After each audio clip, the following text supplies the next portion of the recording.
Have you ever wondered? What would the world be like without education? There's no doubt in my mind it will be a disaster.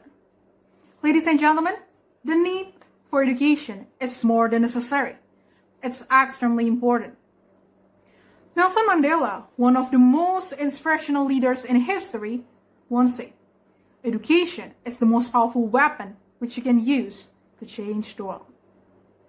COVID-19, which is one of major global health crises in our lifetime, has affected educational system worldwide, leading to the near total closures of schools, universities, and college. How does COVID-19 impact the cost and quality of education in Indonesia? I'm Jelita from ALSA LC Unpad. According to United Nations Secretary General, COVID-19 creates large disruption of education system in history, affecting nearly 1.6 billion learners in more than 190 countries worldwide. Closures of schools and other learning spaces have impacted 94% of the world's student population and up to 99% in developing and underdeveloped countries. The coronavirus pandemic has no boundaries and the effect is fast. Just within a few months of the outbreak, a drastic change towards the lifestyle of the entire world, with billions of people are being forced to stay at home, self-quarantine, and work and study from home.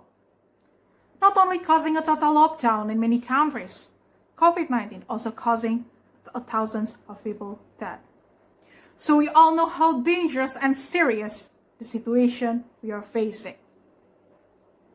Indonesian Ministry of Education and Culture established a home learning program for all students during COVID-19 pandemic.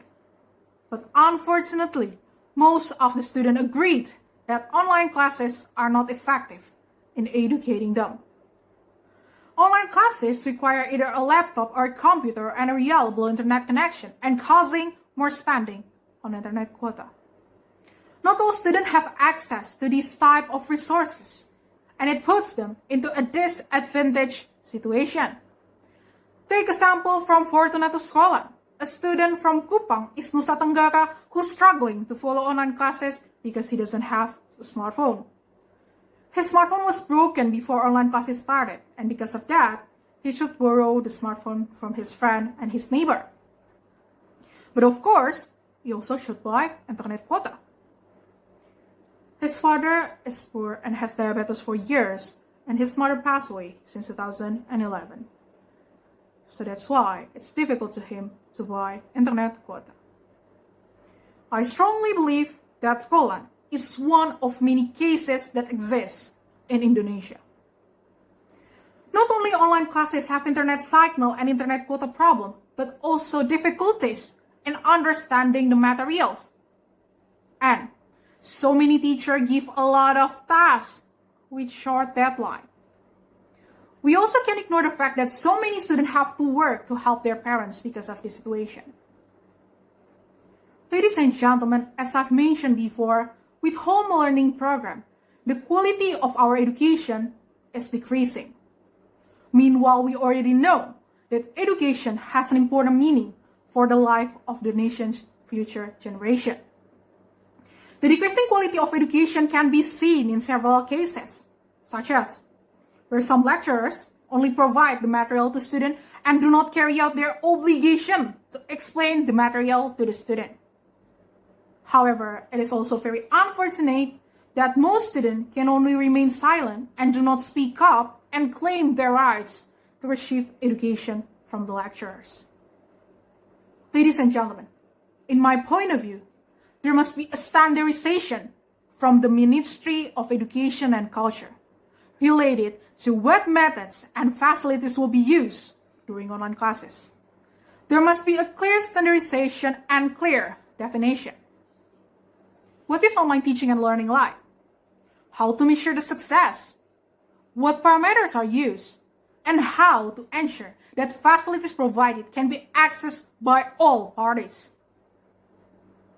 With a clear standardization of online classes, of course there will be consequences if the student or the lecturers cannot fulfill it. This will encourage the awareness of students and lecturers to keep giving the best in online classes.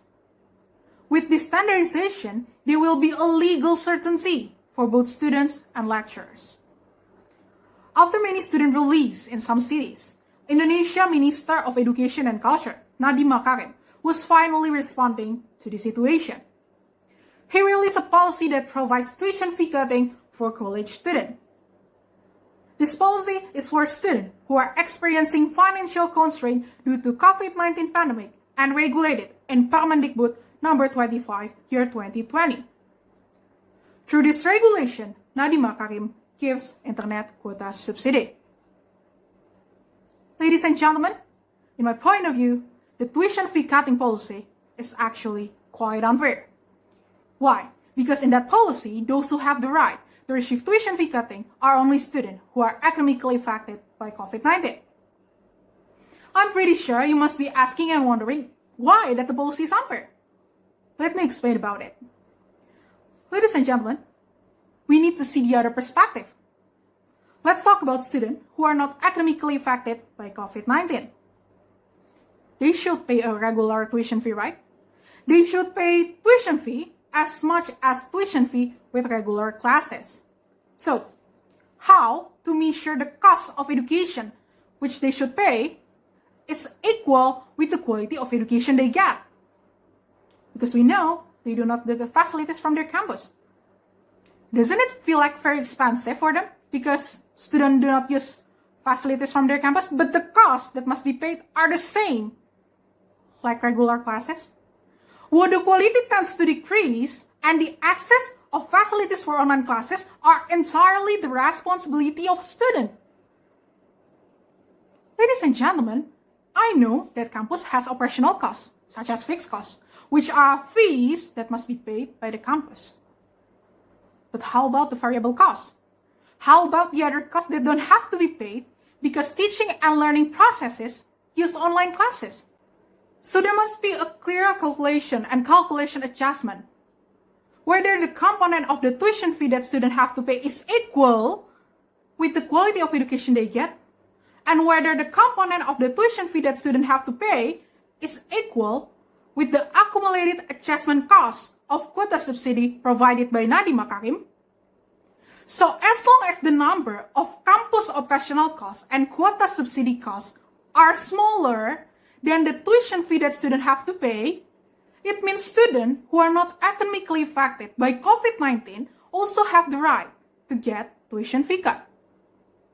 I think it's a really good idea if university can give us transparency about the management of tuition fee during COVID-19 pandemic.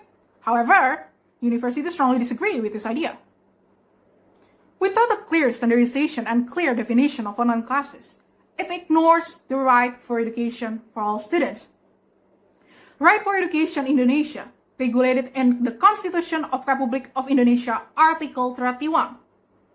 It means the government should always guarantee the access and quality of education in Indonesia and to solve the education problem in Indonesia no matter what. Because all students have right to education. Education should be a right for everyone. Education should be free for everyone. To sum up, I realize that COVID-19 pandemic has influenced every sector of human life, including education. But what I want to emphasize here is the government should always provide the best quality of education in Indonesia, no matter what. Because we know students are the new generation for our country's future. Students are key for our nation. So no matter how hard our problems are, we need to make sure that our education runs well. Education is the most valuable thing in life to change us and take us to another level.